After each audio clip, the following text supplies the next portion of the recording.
Good morning. On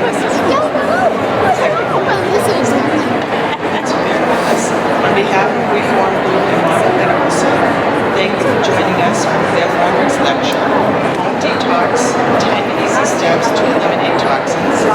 Just two brief reminders, please make sure your cell phones are turned to silent. And also, there will be a brief Q&A at the conclusion of this lecture. But for those of you, just to keep this in mind, for those of you with conference badges, please proceed directly downstairs because our speaker series begins probably 11:30, maybe 11:35, because we're 5 minutes behind. If you are seeing Kate Sherwood for Secrets of a Healthy Cook, that's located in Atrium E, in that direction. Now it's my pleasure to introduce our esteemed speaker, Roger. Thank you, Suzanne. I'm just overwhelmed with the presenters so far today. Is anyone as blown away? I want to take everything that Ron Finley said and say it to you here. So it may not come out the same way because my personality is just a tad different, but I'm definitely going to get more gangster with my mission because I think we all need to hear this and figure out how we can do some of the things Ron was saying in our very own homes. So today we're going to really hopefully give you 10 simple ways to start the process to detox your home. And how many have kind of, raise your hands if you've done some things that you really feel are helping you in your home environment. That's awesome. Everybody really is. We're just kind of coming at it a different way and what we know and what works for us. So hopefully you come away with a couple of things that you can add to your arsenal. So I'll just briefly give you a little bit about myself. I'm a professional engineer and my career is building hospitals, schools, and nursing homes. And all of these buildings are required to have clean air, pure water, no contaminants, products that are built into the buildings that are healthy. So I've lived this world for all these years and I've done a wonderful job with a great group of people, architects, engineers, building owners, in doing that. I have kids, and when I had kids, I got a little more aware of what I was learning in those hospital settings and how that might really help build the healthiest lives for my children. So I retired 2 years ago so I could spend a little more time with them before they go off to college. And one of them's there and one's a senior. And what I realized is so many people in my friend network and in my community just don't have the resources that I had to help my professional clients do some of the things to create the healthiest buildings. So now I've created a company, Greener, Cleaner Living, and I go out and I give lectures. I consult with people in their homes. I do workshops. I really want to get people tuned into this and create a community where others are doing the same. So these are some headlines. Do any of these look familiar? Some of the latest headlines are showing that life expectancy here in the U.S. is dropping for the first time ever. That's a biggie. We heard a lot about GMOs and glyphosate and Roundup. Ron did a fabulous job kind of bringing that point home.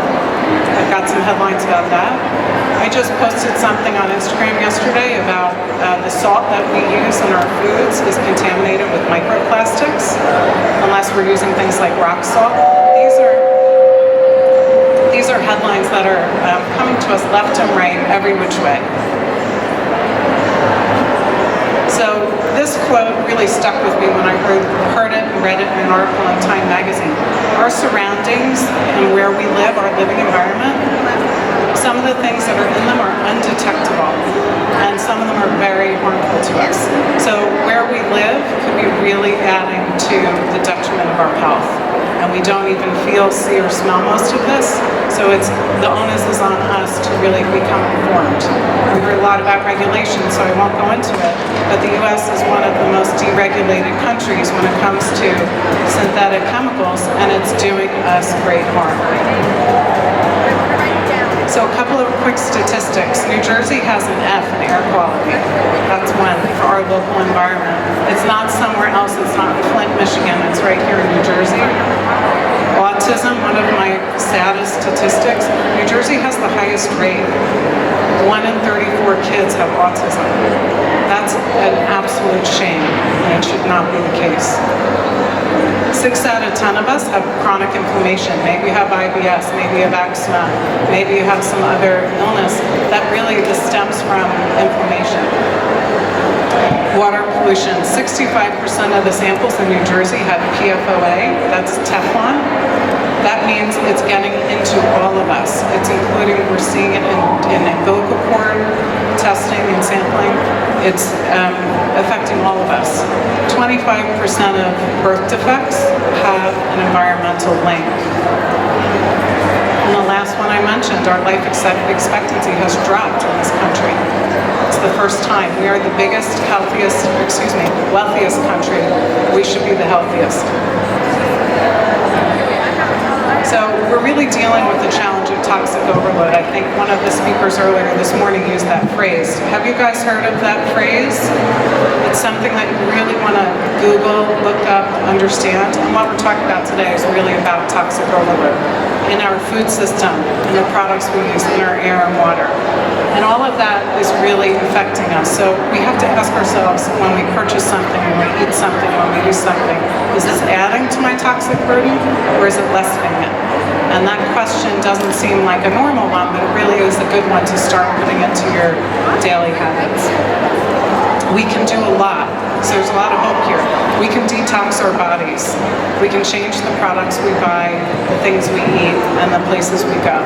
We have control if we want to put ourselves into that mode. And it's essential because our health is at stake. So does anybody feel like this now that I've said all that good stuff? Can we leave now? No, because there's really good news at the end of this, so I don't want you to just hang in there and know that there's good things happening. Most of the people here are already doing stuff in their own homes, so that's the great news. And there's more that we can do, and if we do it together, we'll get it done. Somebody said earlier today, just do one thing, just do a simple thing. That's where we start. Get excited about it, decide you're going to do something else, talk to your friends about it. That's it. That's the message. Don't get overwhelmed by this. So I'm going to go through top 10 tips that I think will really help you and hopefully really incite you to think of new things. I'm here later. I may run through this quickly because of the time limitations, but I'm happy to help and talk to anyone personally later or later by email or phone. Because what I learn from others when I have these conversations is as valuable, probably more so than what I'm sharing with you. So the first one, we're going to start at our front door. So we're going to take our shoes off and we're going to vacuum more. It's really important because pesticides that we heard are on our lawn, some of the pollutants that are in our streets, the places we go, the cleaners that are in buildings that we occupy, that comes in and travels into our house.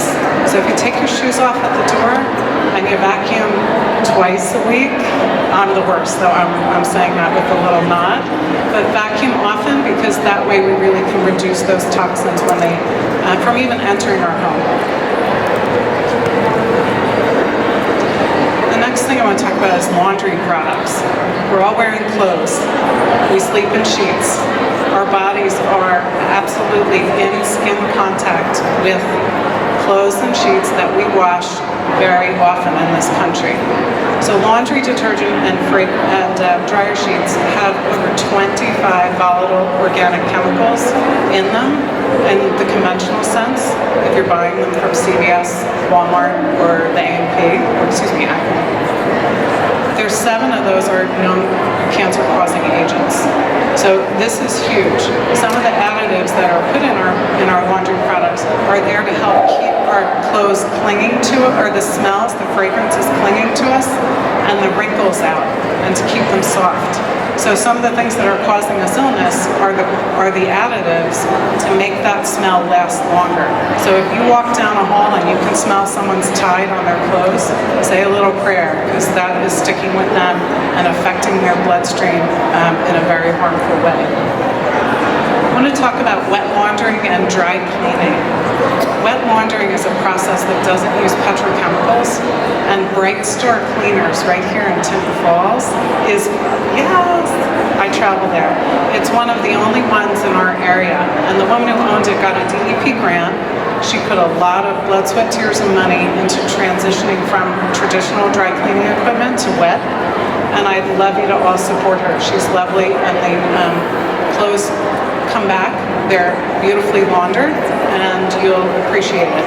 If you dry clean at a traditional dry cleaners, people recommend you leave them out in the garage for a day or two to air them out. So think about all the shirts that you're laundering or the dresses that you're taking to dry cleaners. If nothing else, really, I hope you leave with that tidbit today. And I mentioned wrinkle-free and stain-resistant fabric. Again, they're coated with petrochemicals and synthetic chemicals that get into our bloodstream. They don't go away after one launder, or they wouldn't be able to keep the wrinkles out forever. So please think about that when you buy your clothes.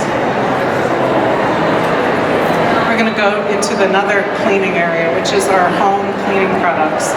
Again, there are bleach, there's caustic additives, there's fragrances, there's clinging synthetic additives to make the stuff not spray randomly but stay on your walls.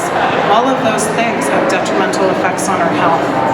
So if you can really spend the time to use resources, I think I mentioned it on another slide, but Environmental Working Group has a great app, tons of great information about products and guidance, and cleaning products are another one to be very careful of.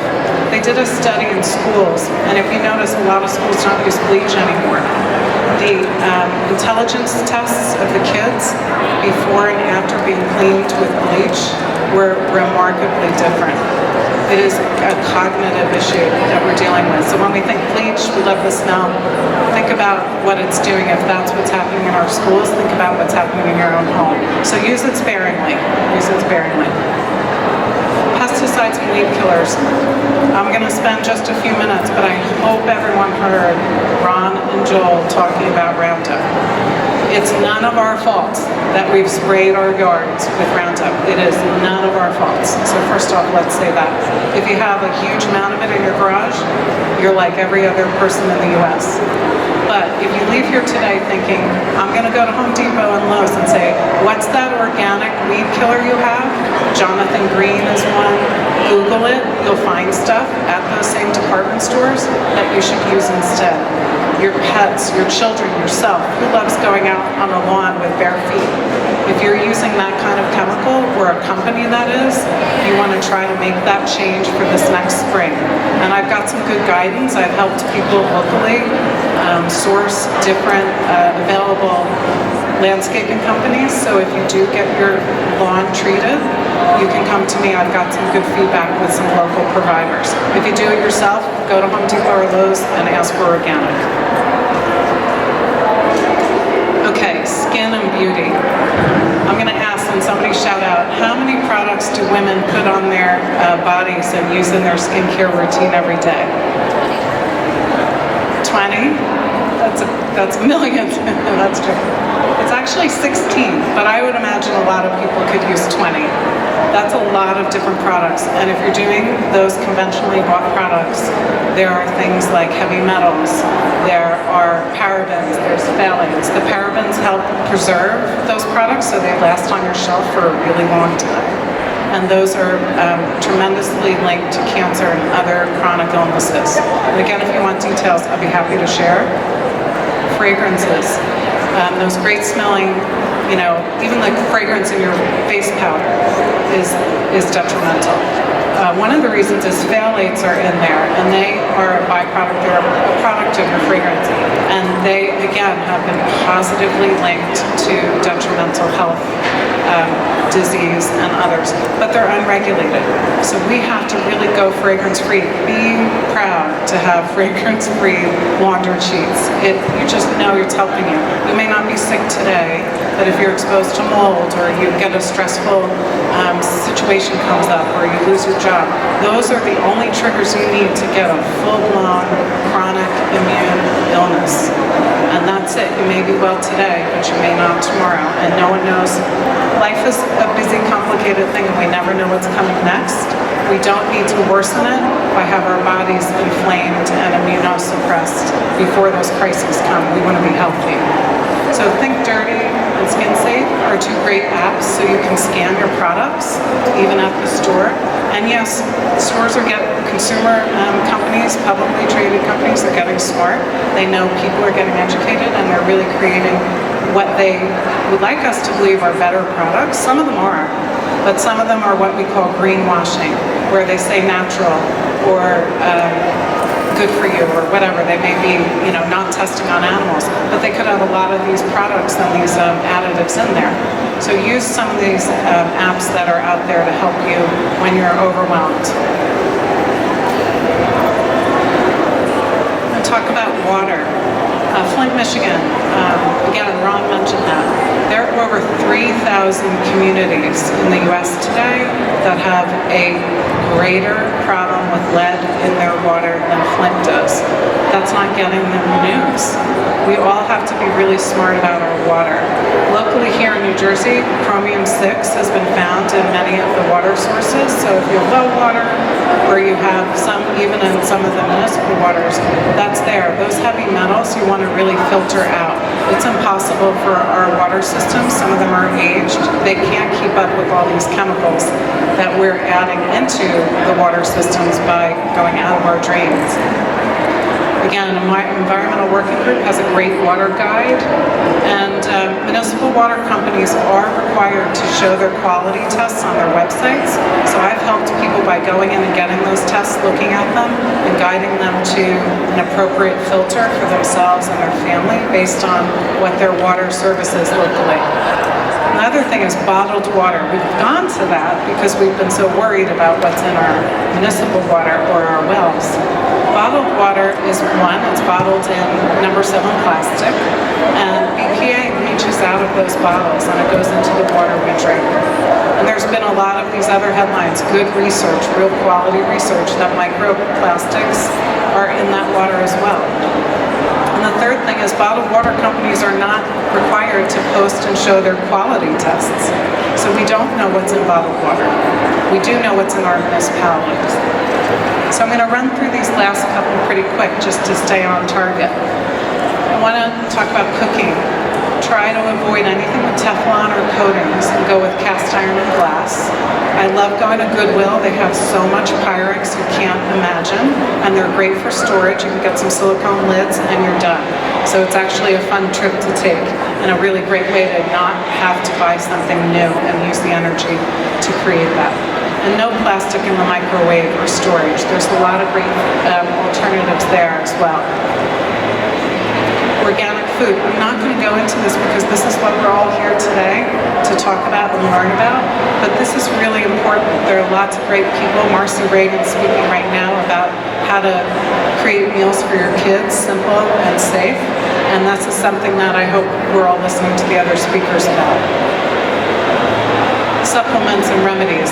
Before we go to over-the-counter or go to get that prescription, start with your health. Every day, take your vitamins. The ones that we are all short on because of our nutritional deficiencies in the food, the cardboard lettuce that we're eating, is B12, magnesium, and there's a couple of others, omegas, and D, vitamin D. Almost everyone will say they get their blood work back and they're short on D. All of those things keep us healthy and our immune system's prepared to knock off this other crap that we're putting in our bodies. So start there, and then go with an herbal remedy for sleep or stress or what have you before you go to the over-the-counter or ask your doctor for a sleep aid. Those things are really doing more harm than good, and there's lots of great options before you go there. And the last thing, antibiotics. Use when you need them. They're life-saving. Don't run to them right away. They're affecting our gut and our microbiome, and then all the food that we eat that's got these contaminants in goes right into our bloodstream. So be careful about antibiotics. Furnishings, paint, flooring, VOCs. I'll just say that simply. Try to go without carpet so you can clean it easily. There's great finishes for wood. Same with your paint or your cabinetry. If you have small kids, go with organic mattresses and pillows. Start with your kids' rooms and work out. Again, if you need references from my engineering world, I know a lot of contractors and suppliers that have low VOC products, or ask your designer, your architect, or your contractor to help you with that.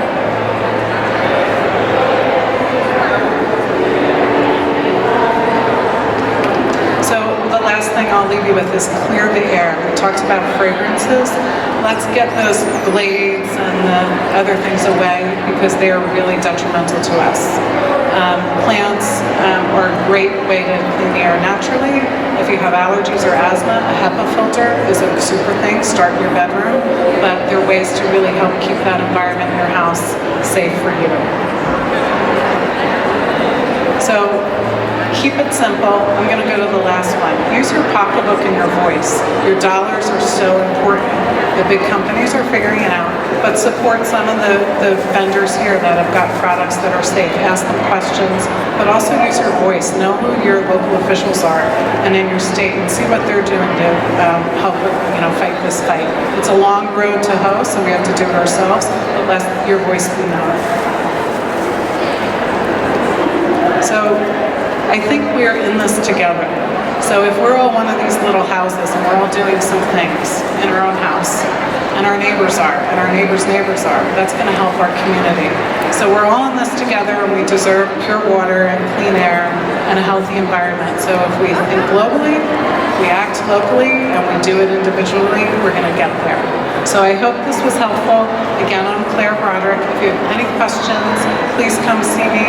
We're down to the wire. If you're going to the events downstairs to the speaker series, they're starting pretty promptly. But I really appreciate you guys listening, and I hope I inspired you to make some changes and have a healthier home.